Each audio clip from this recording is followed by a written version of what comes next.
Oh, let's get Secret Santa out of the way first here, because you're the last one. You haven't been given yours yet. Here you go. Thank you very much. Yeah, let's open this up and see if you like this. Could you do it for me? I don't really unwrap my own presents. I don't know if I'm capable. I don't... You want me to do it all the way, sir, or just... If you don't mind, yeah. Thanks.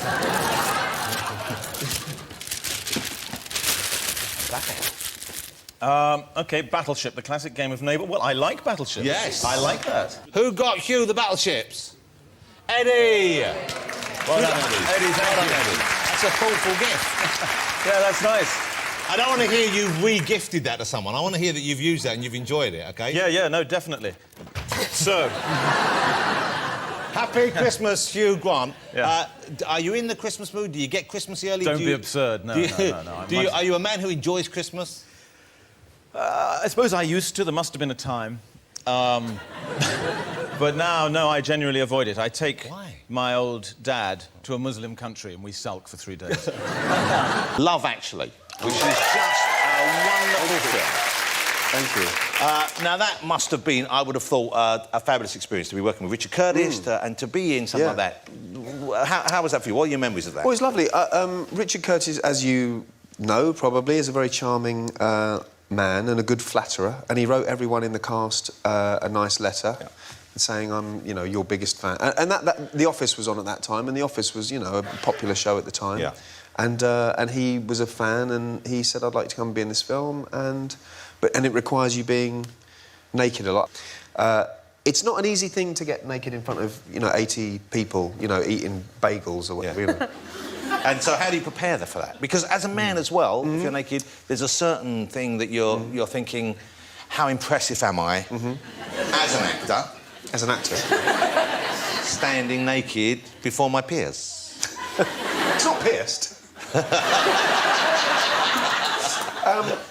Well, you have a thing called it's not called a merkin. A merkin is a fake pubic hair, but you have a thing. I've done a few naked things in my time, and after a while, I stopped using what they give you because they give you a sort of discreet pouch, you know, they give you, like a sock sort of thing. So made of basically tights material, you know, ladies' tights material, with a kind of drawstring. It's like a medieval purse. Like a coin purse. Yeah, exactly. But not for coins. From 1503. Wow. And yeah, and so but you do put your jewels in it. Thank you. But you put it round what you have, and you sort of tie it together. But over the course of the shooting, not that kind of shooting.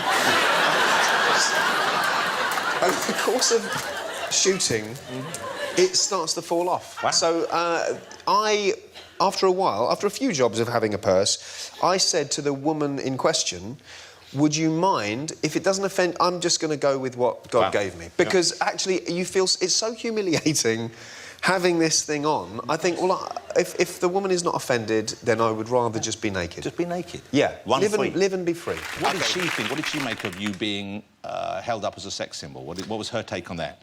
Well, once the laughter had died down, the next job was to try and persuade the rest of her family, because I was in Italy at the time, we'd just met, and I proudly swaggered in among my in-laws and announced the fact that I was now a heartthrob.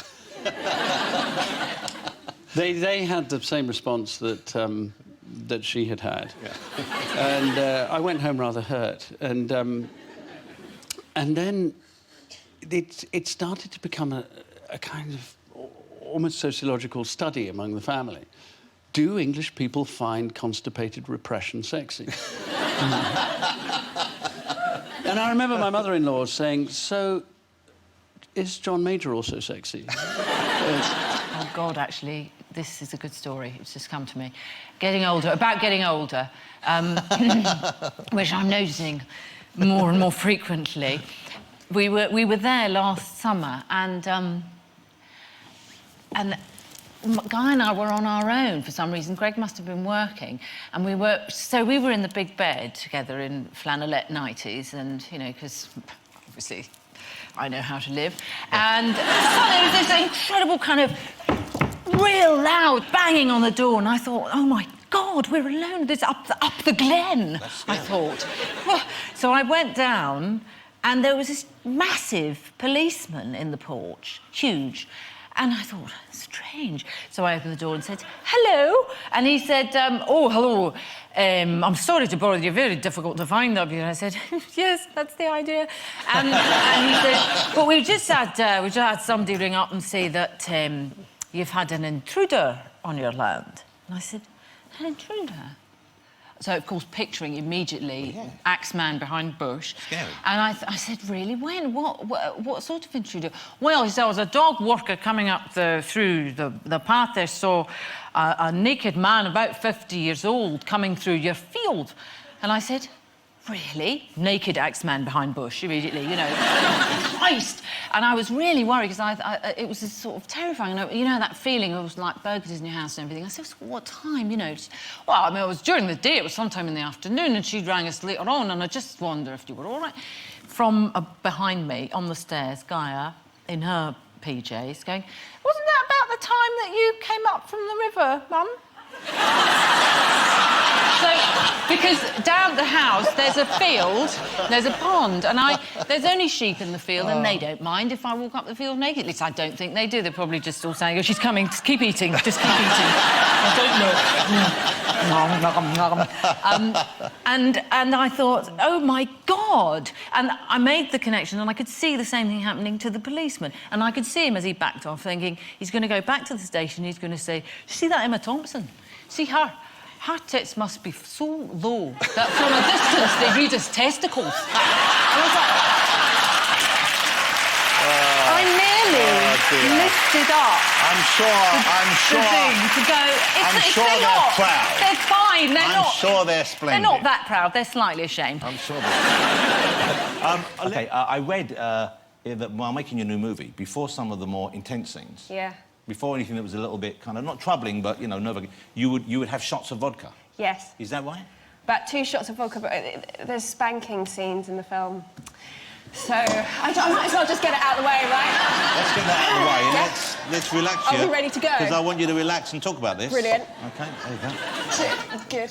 There's a shot of vodka for you right there. You fancy that? You want to take that down? Oh, I should have one as well. Are you having one too? Okay. And then we'll get spanking. Jesus, this is the best night of my life. Exciting. OK. Are you ready? Down in one? Yeah. Nice, that. Wow. She's really drinking vodka. It is really vodka. I'm I drinking thought it was water gonna be from my wine. bottle. I didn't know you play along with it. That was quite a surprise. Wow, congratulations. Thank you. Would you like another? Yeah, no. Was Ray Fiennes in both of them or just in one of Ray them? Fiennes was in both. Yeah, I yeah. play Zeus. He plays my brother Hades, who rules the underworld.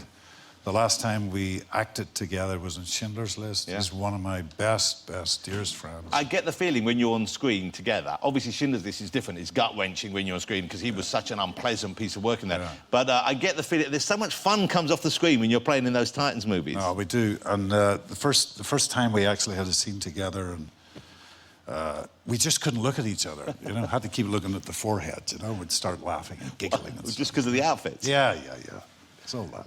And I keep getting fans and stuff mix me up with Rafe because from the profile we have very similar profiles. Yes, actually you are. I didn't know that, yeah. So I've been complimented on winning a Tony Award for my Hamlet, which was 15 years ago. Nowadays, I used to start going, no, I'm sorry, you're thinking of Ray Fiennes. Nowadays, I just go, thank you very much. He's been complimented on the Taken movies, a few occasions. And there was one, I got to tell you this story. It was the anniversary of the D-Day landings. 50 years ago was this anniversary. I can't remember how many years ago now, 15, 16 years ago. And my wife and I were walking through the Plaza Athénée Hotel in Paris. I was there doing publicity for something. And these two couples, these elderly couples, my wife and I were passing. They got up, and this lady says, excuse me, can I introduce you to my husband and his best friend who landed on D-Day 50 years ago, and they're now going up to the beaches of Normandy to walk by themselves. Incredible. I'm going to start crying, God. And just walk and honour their comrades who died, you know? So I'm just kind of floored by this. And we shake hands and, well, have a great trip. I said something like, I don't know what to say to you. You know, congratulations for living. Thank you for liberating all of us. And I was about to move away, and the lady produced this, the Plaza Athen, they have these incredible menus. And she said, would you mind signing this? I said, I'd be honored. So I get this, and as I'm just about to write my name, she says, we love the English patient. So I didn't break stride, I just wrote, with love, Ray Fiennes. Yeah.